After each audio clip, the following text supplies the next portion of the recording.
নমস্কার, welcome to পুতুল ভান্ডারিস kitchen. যারা মূলো একেবারেই খায় না, মূলো খেতে একেবারেই পছন্দ করে না, স্পেশালি তাদের জন্য মূলোর আজকের এই রেসিপিটা। কারণ সে বুঝতেই পারবে না যে সেটা মূলোর রেসিপি খাচ্ছে, এতটাই টেস্ট হয়। রেসিপিটা সম্পূর্ণ দেখার অনুরোধ জানালাম। ভালো লাগলে একটা লাইক কমেন্ট করতে ভুলবেন না। আর আমার এই ছোট্ট চ্যানেলটিকে সাবস্ক্রাইব করে নেওয়ার অনুরোধ জানালাম। রেসিপিটা বানাবার জন্য এখানে আমি 4টে মূলোকে খুব পরিষ্কার করে ধুয়ে জলটা ঝরিয়ে রেখেছি। এখন মূলোর এই পিছন পাটটা আর সামনে পাটটা একটু করে আমি এইভাবে কেটে দিচ্ছি। শীতকালের মূলো ভীষণ নরম হয় আর শীতকালের মূলোর টেস্টটাও ভীষণ ভালো হয়। এভাবে মূলোগুলো আমি কেটে নিলাম। এখন আমি মূলোর যে একটু একটু করে গায়ে যে শেকড়গুলো লেগে আছে সেই শেকড়গুলো হালকা করে খোসাটাকে আমি ছাড়িয়ে নেব। এইভাবে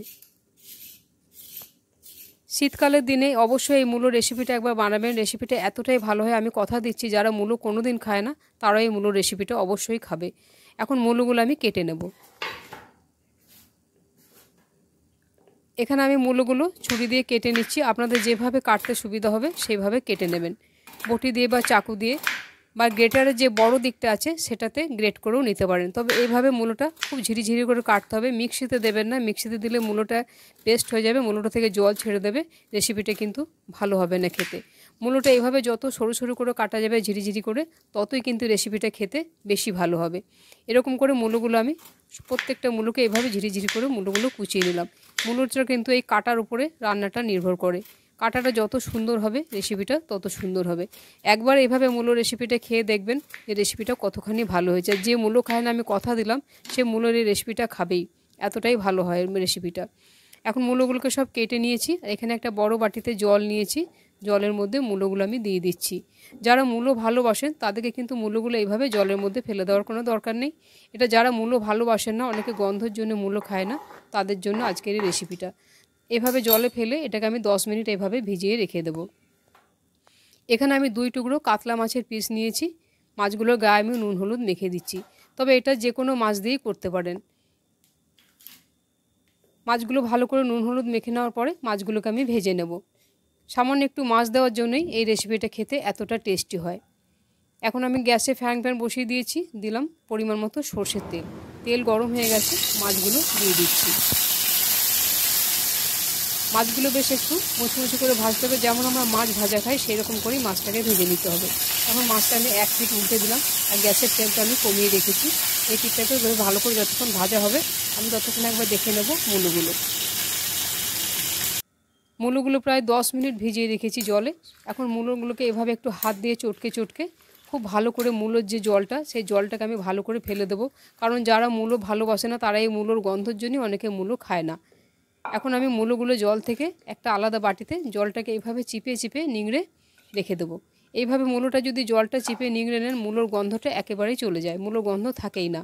আর যারা মূলো ভালোবাসেন তাদেরকে তো এইভাবে জলে ভেজাবা বা জলটা চিপে নিংড়ে ফেলার কোনো প্রয়োজন নেই। মূলোগুলোকে এইভাবে জল ঝরিয়ে রেখে দিলাম। এখন মাছগুলো দেখুন বেশ মুচমুচি করে ভাজা হয়ে গেছে, যেরকম আমরা মাছ ভাজা খাই সেরকম করে মাছগুলো ভেজে নিয়েছি। এখন ওই মাছ ভাজা তেলের মধ্যেই দিয়ে দিচ্ছি 2টো শুকনো লঙ্কা আর এখানে বেশ 10-12 কোয়া রসুন দিয়ে দিলাম। শুকনো লঙ্কা আর রসুনটা বেশ একটু লাল লাল করে ভেজে নিতে হবে। রেসিপিটা খুবই সাধারণ, বিশেষ কোনো মশলা লাগে না, কিন্তু খেতে একেবারে অসাধারণ লাগে। লঙ্কাগুলো তুলে নিলাম, রসুনগুলো বেশ একটু লাল লাল ভাজা হয়ে গেছে, রসুনগুলো তুলে নিলাম। এখন ওই মাছ ভাজা তেলের মধ্যে দিয়ে দিচ্ছি 1/2 টিস্পুন কালো জিরে। কালো জিরেটা দেওয়ার পরেই সেই গ্রেট করে রাখা মূলোগুলো দিয়ে দিলাম। মূলোগুলো দেওয়ার পর গ্যাসের ফ্লেমটা কিন্তু কমিয়ে রাখতে হবে। এখন এটাকে আমি নাড়াচাড়া করছি। মূলো থেকে বেশ কিছুটা জল আছে, এখনও জল আরও ছেড়ে দেবে, কারণ এতে এখনও নুন দিয়ে দিচ্ছি আমি, নুন দিলেই জলটা ছেড়ে দেবে। গ্যাসের ফ্লেমটা কমিয়ে দিয়েছি, এভাবে একটু নাড়াচাড়া করছি, এতে কোনো মশলা দেওয়ার আর প্রয়োজন নেই। এখন আমি এটাকে 4 থেকে 5 মিনিটের জন্য ঢাকা দিয়ে দেবো। যে মাছগুলো আমি ভেজে রেখেছিলাম মাছগুলো ঠান্ডা হয়ে গেছে। এখন আমি মাছগুলোকে খুব ভালো করে কাঁটাগুলো বেছে নিচ্ছি। এই সামান্য 1-2 টুকরো মাছ দেওয়ার জন্য মূলো রেসিপিটা খেতে এত ভালো হয় যে একবার বাড়িতে বানিয়ে খেয়ে আমাকে কমেন্ট করে বলবেন যে রেসিপিটা কেমন লেগেছিল। মাছগুলো এইভাবে একটু হাত দিয়ে বড় বড় করে একটু টুকরো করে নিয়েছি।